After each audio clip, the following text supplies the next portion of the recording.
Over the last month, the Oval Office has wielded a scale of unilateral authority without modern parallel. Yet for all the firepower at his disposal, the man sitting at the Resolute desk appears increasingly unable to handle the consequences of his own actions. The administration used this new latitude to move with startling speed. They launched a massive, unapproved military campaign in Iran. They began liquidating established federal agencies, and they organized an armed, secret immigration police force that operates with near-total autonomy. But the moment these initiatives met actual resistance, the executive posture collapsed. When Iran refused to submit to the bombing, the president responded not with strategy, but with an AI image of himself as Jesus surrounded by devotees, paired with bizarre social media attacks on Pope Leo XIV. The legal path for this behavior was paved months before the election.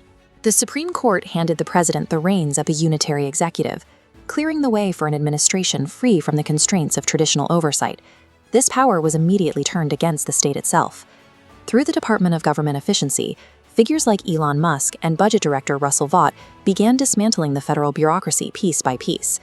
Acting strictly through presidential directives, they summarily liquidated the Consumer Financial Protection Bureau, USAID, the Institute of Peace, the National Endowment for the Humanities, and the Corporation for Public Broadcasting.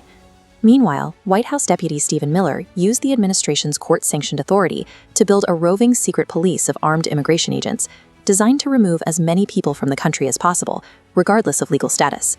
Trump has more executive power than any president in history. Here's the list of things he still cannot do. Because, as the last 30 days have shown, unchecked potential energy is useless if the person at the top lacks the basic competence required to execute a plan. When the administration bypassed Congress to start the war in Iran, the operating assumption was that it would be a cakewalk, a short-term military excursion that would quickly bomb the country into submission.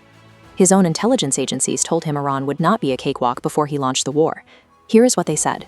The intelligence community explicitly warned that the project would result in a catastrophe, yet those warnings were ignored in favor of unilateral action. The campaign was massive in scale. Over 38 days, the American military hit 13,000 targets across the country, circumventing democratic processes. However, this volume of fire failed to produce diplomatic compliance. Tehran has refused to surrender, and the critical Strait of Hormuz remains closed. The stalemate has left the administration in a state of diplomatic impotence.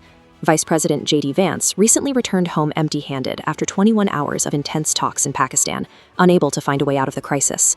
The president posted an AI image of himself as Jesus, while his negotiators flew home empty-handed from Iran. This was the same week.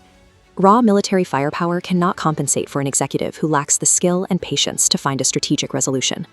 This unilateral approach is proving equally disastrous at home. Universal tariffs, implemented by decree as a vanity project, have become a significant drag on both the U.S. economy and the president's own approval rating. The president attempted to force through a national voter ID requirement via executive order, but the directives lack legal force. Because he is unable to engage the legislative process, he has done almost nothing to work with the Republican majority in Congress to pass the SAVE Act into actual law. His immigration policies have produced a similar backlash. The use of armed ICE and customs agents to sweep through communities triggered a wave of resistance, most notably in Minnesota, where organized pushback forced the administration to halt its operations. The resistance in Minnesota forced Trump to fire his Homeland Security Secretary and execute a full strategic retreat. Here is how that happened. Because his directives rely solely on decree rather than consensus, they fail the moment they meet organized opposition, resulting in the termination of Kristi Noem. When confronted by the limits of the power of positive thinking, the president's response is to throw a tantrum. Frustrated by his own inability to will a better outcome into existence, he retreats to attacking the news media and the Pope.